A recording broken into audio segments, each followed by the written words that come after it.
토트넘의 사령탑 엔제 포스테코글루 감독은 캡틴 손흥민 선수를 극찬했습니다. 토트넘은 한국 시간으로 8일 오전 5시 영국 런던의 호스퍼 스타디움에서 웨스트햄과 프리미어리그 15라운드 경기를 치룹니다. 토트넘은 4일 맨시티와 3대3으로 무승부를 기록해 3연패의 사슬을 끊었지만 여전히 4경기 무승으로 어려운 시기를 겪고 있습니다. 이 4연패의 위기에서 손흥민은 캡틴으로서 정말 모든 골에 관여하는 엄청난 활약을 했는데요. 관련 분석 영상 마지막에 정리해보겠습니다. 이전에 포스테코글루 감독님께서 손흥민을 어떻게 극찬했는지 인터뷰 내용을 살펴보도록 하겠습니다. 마지막으로 저는 거짓없는 반가운 정보들을 찾아 여러분들에게 한국분들의 기쁜 소식을 공유하는 채널입니다.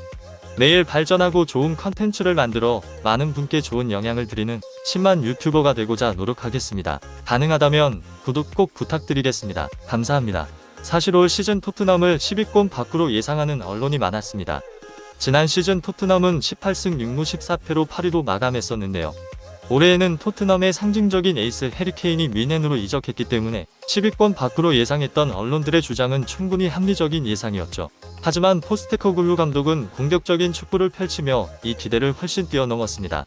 그는 자신의 공격 축구에 대한 철학을 굽히지 않았는데 그의 굽히지 않는 공격 축구의 철학은 바로 지난 경기인 맨시티와의 경기에서 잘 나타나 있습니다. 토트넘은 맨시티의 강한 전방 압박에 의해서 수비 위험 지역에서 수차례 공을 뺏기는 상황이 있었고 전반전 스탯만 보면 기대 득점 XG 각시 맨시티가 1.64 토트넘이 0.18 슈팅 시도는 맨시티가 11 토트넘이 2로 매우 일방적인 경기였음에도 토트넘은 계속 빌드업을 시도했고 후방을 노렸습니다. 그리고 후반에 지친 맨시티 선수들을 상대로 공격 축구가 주도권을 어느 정도 찾아오면서 오히려 후반의 점유율은 더 높은 모습을 보여줬고 3대3 동점을 만들어냈죠. 물론 여기에는 손흥민 선수의 엄청난 기여가 있었는데 영상 말미에 다시 한번 다뤄보겠습니다. 경기 이후에 맨시티 감독인 펩 과르디올라는 맨시티의 홈에서 그렇게 자신의 축구 철학을 끝까지 유지하는 포스테코글루 감독에게 축구를 발전시키고 있다며 극찬했습니다. 경기를 비겼어도 매우 재밌는 경기를 했으며 경기를 본 모든 축구 팬들이 그의 자세를 사랑할 것이라고 찬사를 보냈습니다. 이러한 찬사를 받은 포스테코글루 감독님의 축구 철학의 핵심은 바로 손흥민 선수입니다. 그는 7일 웨스트햄과 경기를 갖기 전 인터뷰에서 다음과 같이 말했습니다. 손흥민은 프리미어리그에서 뛰었던 공격수 중에서도 모든 면에서 최고다. 그가 은퇴할 때까지 프리미어리그에서 가장 뛰어난 공격수 중 한 명으로 기억되지 않는다면 나는 정말 놀랄 것이다. 그의 경력을 보면 많은 부분이 무시되고 있다. 손흥민은 측면 공격수로 뛰었지만 항상 골을 넣는 선수였다. 나는 그를 센터포워드로 배치하고 있고 그는 이미 9골을 넣었다. 라고 말하며 그는 손흥민은 오프사이드 골 부문에서도 1위를 달리고 있다. 하하. 라고 말하며 웃었습니다. 올 시즌 손흥민은 측면에서 시작했지만 히샬리송의 부진으로 원톱으로 이동했고 EPL 14경기에서 9골 2도움을 기록하는 등 맹활약 중입니다. 그러나 지난달 27일 에스턴 빌라전에서의 오프사이드 해트트릭은 한편으로 아쉬움으로 남기도 했습니다. 하지만 제 그전 영상에서 설명했듯이 그날 옵사이드 3번은 정말 불운했고 손흥민 선수에게는 최선과 같았다 정도로 간단하게 말할 수 있을 것 같습니다. 이어 포스테코글루 감독님은 인간 손흥민에 대해서도 칭찬을 아끼지 않았습니다. 그는 손흥민이 훌륭한 선수라는 것은 여기에 오기 전부터 알고 있었다. 하지만 그가 매일 보여주는 태도는 축구 선수로서뿐만 아니라 인간으로서도 정말 멋지다. 축구 커리어에서 이미 많은 성공을 거두었음에도 불구하고 매일 자신이 하는 일을 사랑하고 있다는 것이 내게 영감을 준다. 손흥민은 자신이 하는 일이 축복이라고 생각하고 그것이 다른 사람들에게도 전달된다고 믿는다. 라고 말했습니다. 손흥민 선수는 올 시즌 아스널, 리버풀, 맨시티 등 강호들을 상대로 모두 골을 넣었는데 포스테코글루 감독은 이를 얘기하며 이것은 리더십의 정의 라고 말하며 경기가 잘 되지 않을 때는 항상 리더를 바라보게 된다. 사람들은 좋게도 나쁘게도 손흥민이 항상 달리고 있다는 것을 알고 있다. 그리고 그것이 팀 동료들에게 영향을 끼친다. 사실 대부분의 달리기는 보상이 없다. 리더이자 최고의 선수가 그렇게 하고 있다면 팀 동료로서 그렇게 하지 않을 수 없다.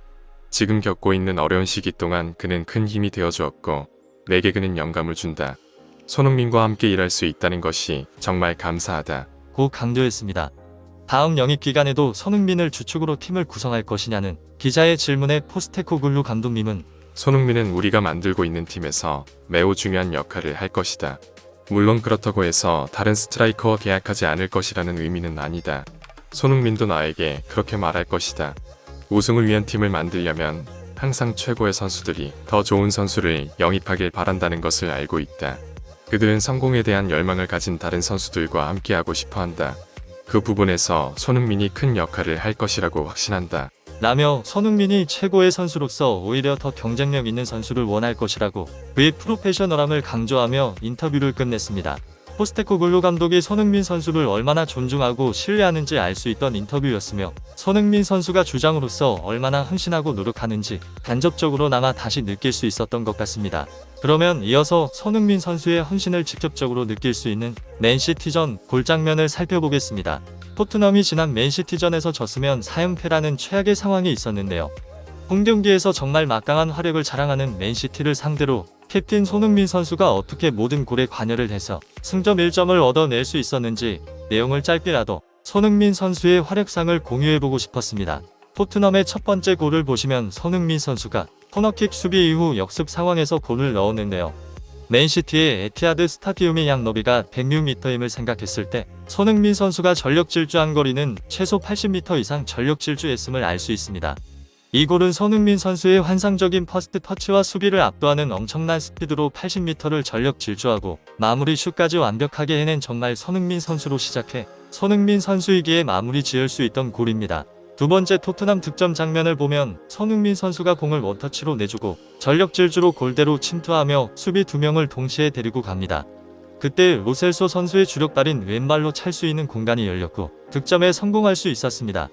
로셀소 선수의 슛도 물론 엄청 위력적이었지만 손흥민 선수의 원터치 패스 이후에 수비 2명을 끌고 들어가는 완벽한 움직임도 함께 만들어낸 골이었습니다. 마지막 골 장면이 가장 인상 깊었는데요. 이날 손흥민 선수 경기를 보신 분은 아시겠지만 맨시티의 강한 전방 압박에 손흥민 선수도 하프라인까지 내려와서 공을 받고 전방 압박도 계속했던 엄청나게 많이 뛴 경기였는데요. 89분에 하프라인까지 내려와 전력 질주로 상대 맨시티 선수를 압박해 공을 뺏었고 결국 드로인을 얻어냈습니다. 그리고 클루셉스키 선수의 골의 기점 역할을 해 결국 우승부를 만들어냅니다. 저는 이 장면에서 손흥민 선수가 기점 역할을 했던 걸 말하려는 건 아니었습니다. 최전방 공격수가 후반 89분에 하프라인까지 내려와 전력 질주로 상대를 압박해 공을 뺏는 손흥민 선수의 정신력이 만들어낸 골임을 강조하고 싶었습니다.